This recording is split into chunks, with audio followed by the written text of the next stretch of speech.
6 p.m., June 10th, 1944. A train grinds to a halt inside Auschwitz for the first time, hours after departing from Budapest. The doors swing open and thousands of people pour out, clamoring and scanning their surroundings. Smoke hangs in the air, mixing with the sharp scent of pungent ash. Violent shouts from guards direct passengers to place their few possessions besides the tracks. Bags containing only the bare essentials and the most cherished possessions they could salvage from their homes. Standing on the tracks is Lukács. He's just 16 years old. With him is his father, Sandor. They are the last of their bloodline. A few days before, his family had lived in relative comfort. Lukács went to school. His father was a pharmacist, and they resided in a large apartment. Life was good. Yesterday, that all changed. Lukács and his father are filed into a fast-moving line with other men and teenagers. Next to them is another queue with young children, women, and the elderly.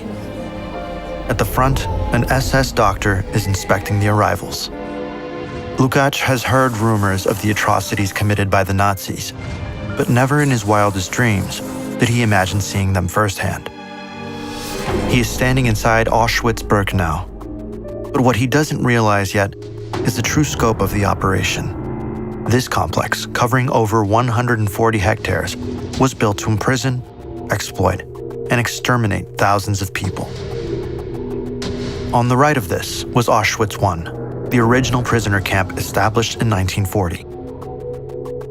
Initially used to hold the Polish resistance and political figures before it became overcrowded and Birkenau took over the responsibilities in 1942. It now serves as offices for the SS operating as the camp's administrative hub. Lukács and his father reach the front. This is no ordinary line. Life or death rests in the doctor's decision. A signal to the left spares them for forced labor. A signal to the right leads to the gas chambers. The doctor pauses and looks at them. Over 80% of the people sent to Auschwitz were murdered immediately at arrival.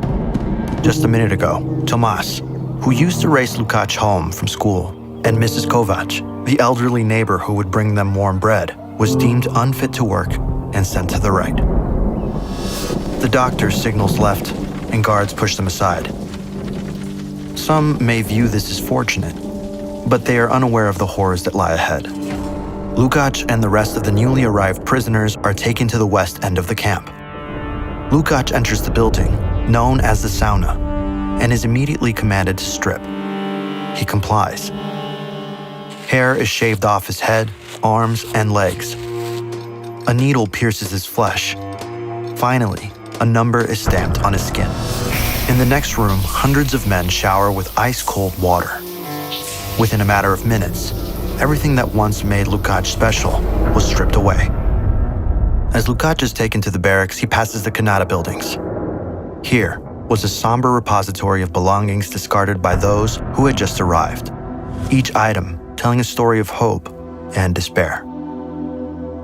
30 barracks house the items of the thousands of daily arrivals. Inside, the buildings were filled with shelves stacked high.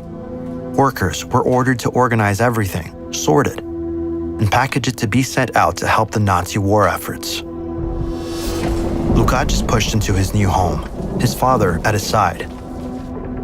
The room is cramped, packed with men and boys, all reduced to shadows of their former selves. Rows upon rows of wooden bunks stacked 3 high, each one barely wide enough for a man to lie flat. The air is thick, heavy with the stench of sweat, decay, and sickness.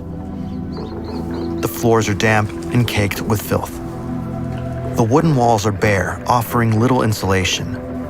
A single dim lamp swings from the ceiling, casting just enough light for Lukács and his father to claim a small space on a top bunk.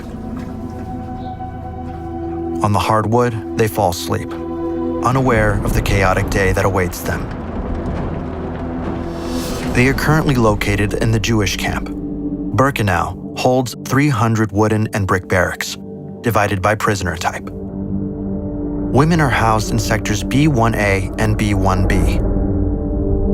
While Romani prisoners are in Sector B2E, other groups such as homosexual men, criminals, and Jehovah's Witnesses are also segregated. Each group wears a specific badge to indicate their identity. Lukács barely slept. He rises from his bunk. He gets the distinct impression that he needs to ready himself quickly. Everyone shuffles out of the barrack. The rain starts to come down. Lukács feels the cold seeping in. His body shivers as he stands in silence. Around him, shoulders sag under the weight of exhaustion. A man in the row ahead stumbles, collapsing face first into the mud. Not a single prisoner flinches. An SS guard notches something in his book. Time feels heavy for Lukács. Will anyone help him? He thinks. One of the guards barks an order.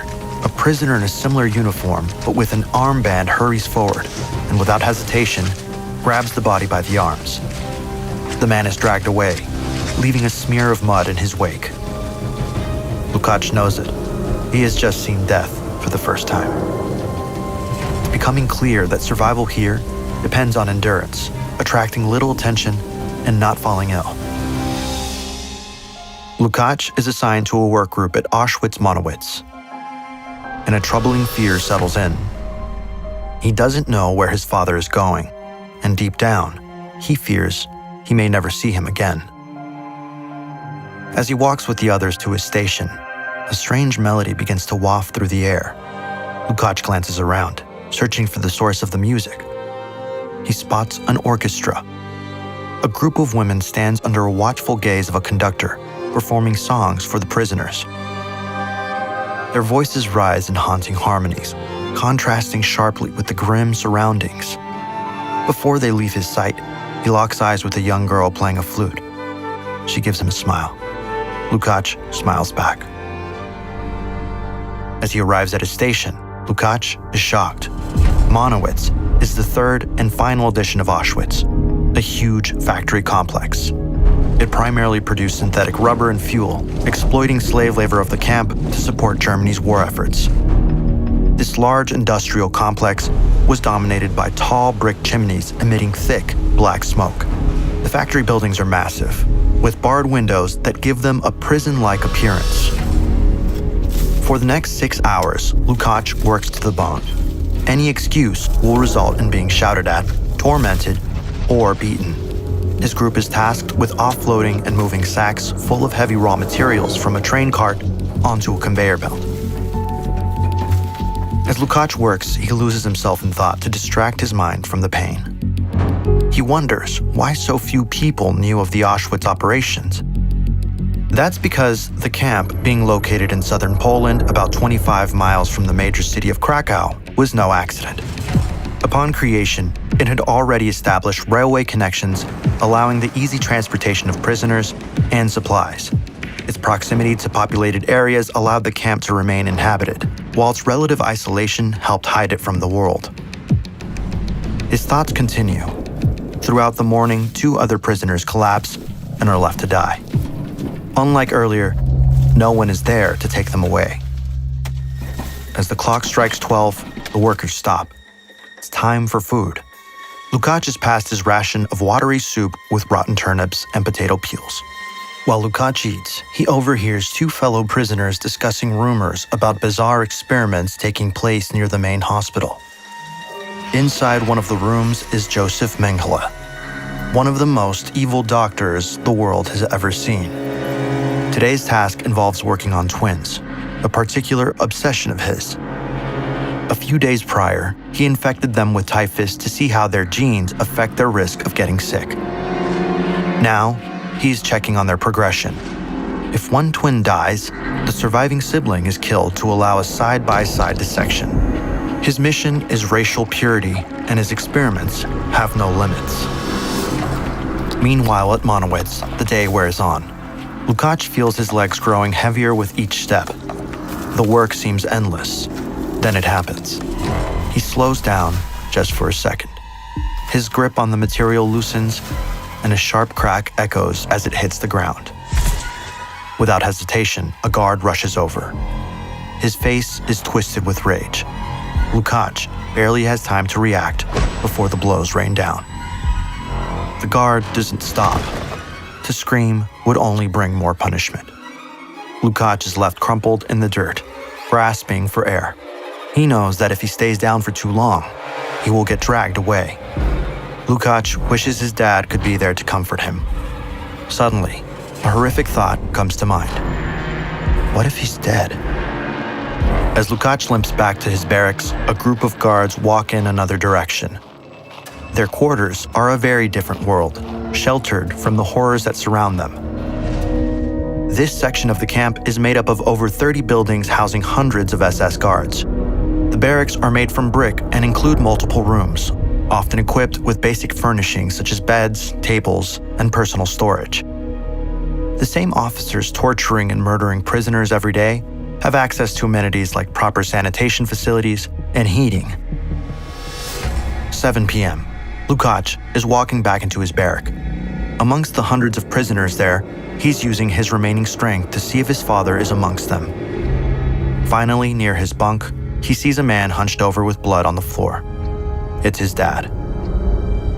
He hugs him, but his father is almost too weak to stand.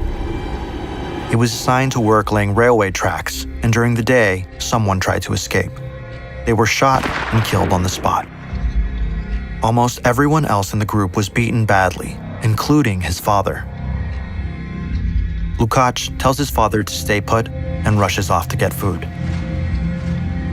On the northern side of the camp was a row of kitchen barracks.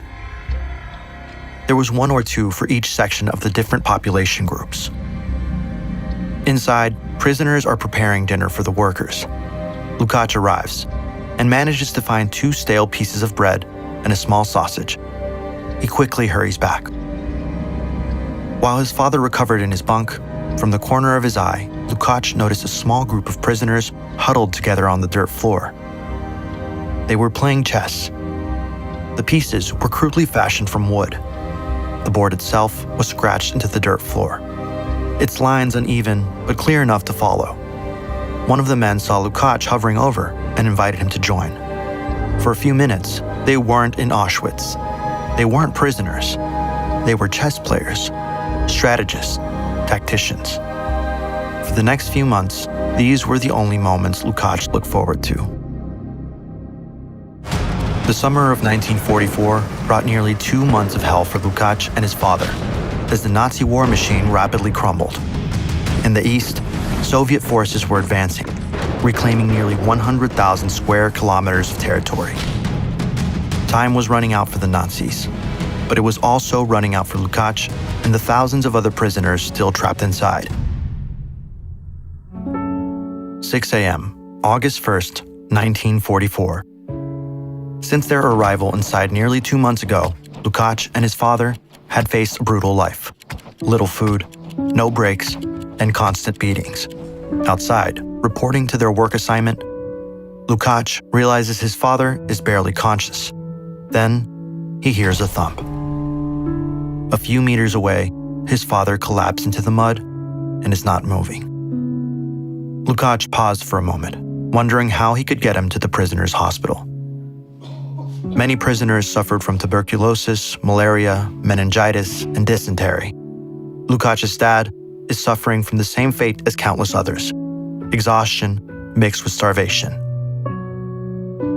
This section of the camp consisted of over a dozen barracks in repulsive conditions. Camp doctors could not help many of their patients. They were also prisoners themselves. Even if he was transported to the hospital, the conditions were so squalid that the chances of survival would be extremely low. At night, rats would chew away at the legs of the sick, both those alive and dead.